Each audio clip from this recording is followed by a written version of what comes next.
Hello everyone, welcome to Hello Hillside again. It's great to see all of you through the lens. I'm Jolynn Witten, Executive Director. I wanted to take just a few minutes today and talk about reopening.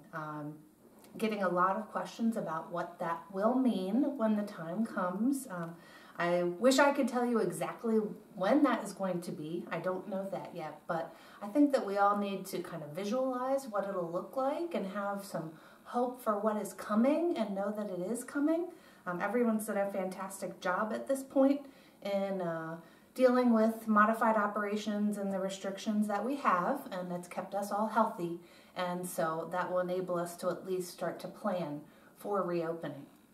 So I want to go through just a few things. This is from the phased reopening plan that LCS, Life Care Services, who's our management partner, has developed for all of our communities all over the country.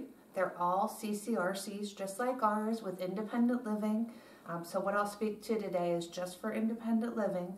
And so they've provided these guidelines that will help us to make good decisions. So first of all, it's a three-phase system. We're going to talk today mainly about phase one, which would be our first step.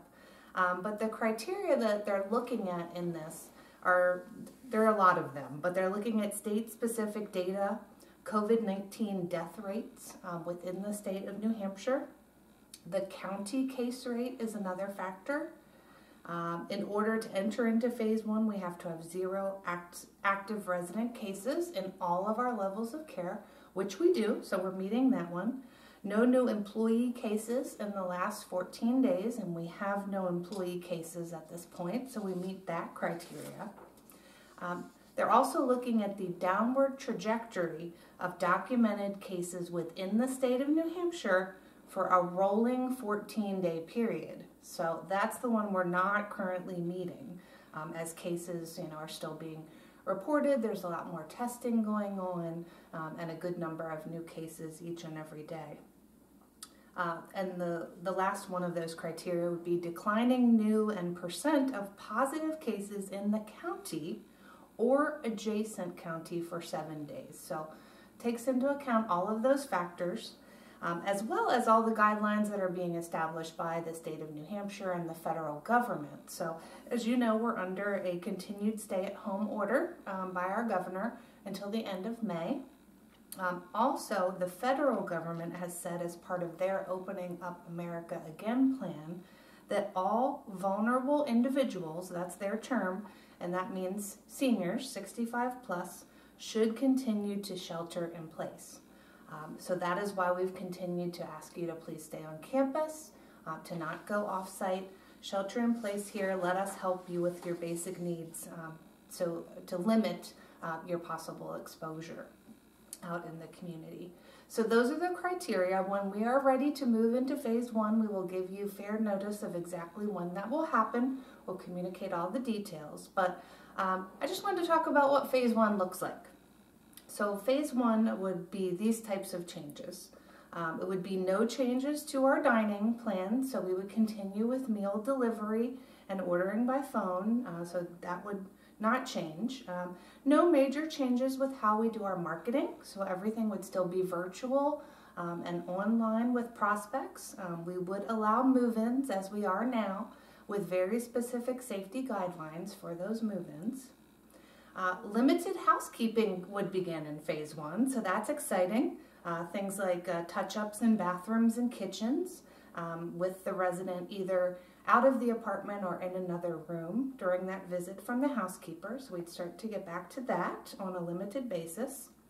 We would continue with essential maintenance work orders only, not move to anything more at this point.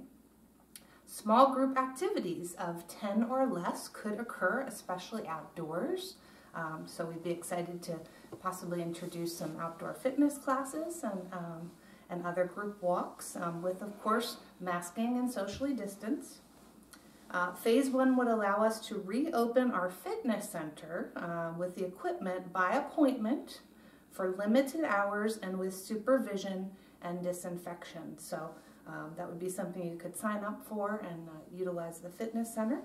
The pool would not reopen in phase one. The salon reopening is really up to Salon PS, who's our partner. They hold the license there, so they are working with the state of New Hampshire to determine when it will be best to reopen the salon. As you know, salons in the outside community have reopened on a very limited basis, and one of the restrictions they have is no hair drying. So the salon wants to figure out how to make that work because everyone would have to leave with wet hair, but we will let you know as soon as the salon is ready to reopen. There would be no changes in transportation for phase 1. It would be essential medical appointments only. The daily wellness checks would continue. The symptom questionnaires you're doing via One Call Now. The screening at the front desk would continue for our employees, for any essential vendors, and for residents who need to go off campus for medical appointments and such. Masking would continue for all residents and our team members, so you'll continue to see masks on every person.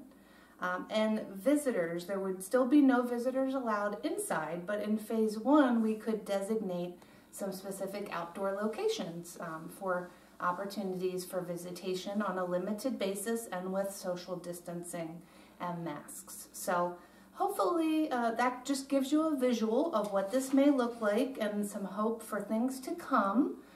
As soon as we meet all of these criteria and we know exactly when we'll be starting to implement some of these changes, we will keep you informed, we will let you know.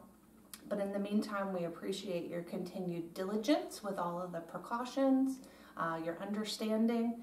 We ask you to contact myself or Tricia or really any of the team members if you have questions, concerns. We want to make sure that we're meeting your physical, emotional needs during this time. We know how difficult it is. And we can't wait until the day that we can tell you that we'll see each other again and we'll be able to implement phase 1 of our plan. So thanks again, take care, and we'll see you soon. Hello and welcome back to Hello Hillside. Today I am with Rufus Frost, who has been here for now 13 months. He's one of our first residents living in the Mackenzie wing, and we're going to talk a little bit about what he's been doing to keep busy. Rufus, welcome. How are you? I'm fine, thanks. Good to be here. Great.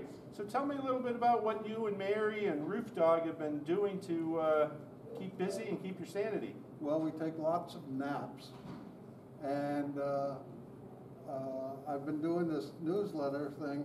These are wonderful. Digital humor, and that takes quite a while actually, because my computer's been on the fritz, and so it takes more time that way, and I can't get it fixed because I can't send it out. So good.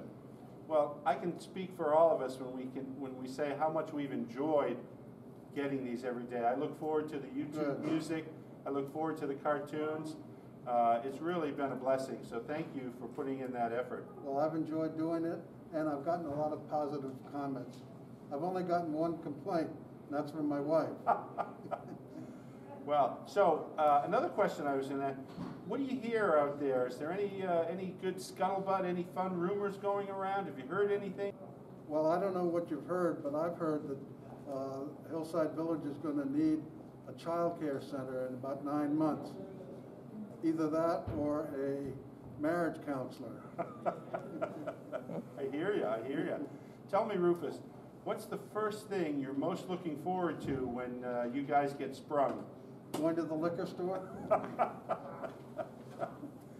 Well, we can't complain with that. What else? I would like to go back and visit the old house back in Marlboro. Sure. And just get out. Yeah. Get out. I hear you. Well, thank you for everything you're doing for the residents and keeping the staff, you're keeping us amused every day. We really appreciate it. And we hope you enjoyed this segment of Hello Hillside, and we'll be looking for new residents to interview in the coming days. Take care and have a wonderful day. So Johnny goes up to his teacher. She says, "Teacher, I really don't think I deserve a 0 in this paper." And the teacher says, "Well, Johnny, neither do I, but it's the lowest mark I can give you." Then a few minutes later, she says, How can one person possibly make so many mistakes in one day? Johnny says, I get up early.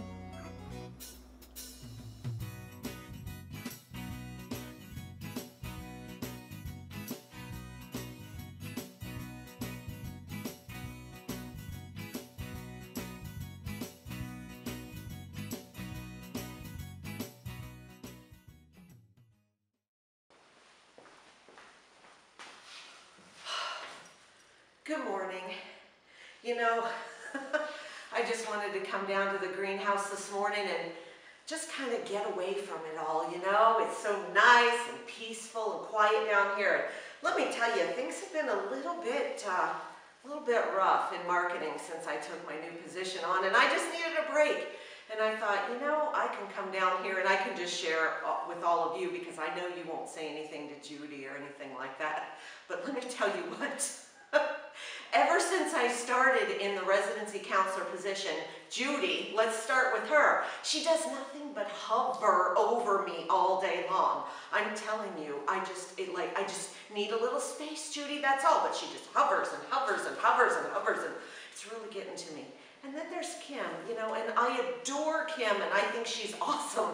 But she just kind of buzzes around the office all day long, and she's like, oh my gosh, we could do this, and we could do this. And I'm just like, enough, just get away, get away. And then we have this new person. I don't know if you've met her yet, Joy. She works over in the health center, but she's a part of our team. She's a great gal, but let me tell you what. As if I needed more joy in my life. I mean, what was Judy thinking? Trying to bring more joy into our lives. All right, and then I have to admit, I brought it on myself, but a couple of months ago, I gave this little speech, this little impassioned speech about how everybody's marketing. We're all a team. We can all be marketing. And you know what? That Kristen, she really took that to heart. Now all she does is pop into my office and she's like, I've got a great marketing idea. Oh, you could do this and you could do that. And I'm telling you what, I'm glad I'm sharing this just between me and you, and I'm glad they're not anywhere around. And I tell you what I'm gonna do. I went down by Andy's office on my way here and I said, Andy, can you help me? I need some help. I gotta just get a break from these like overexcited marketing folks. So he's helping me out.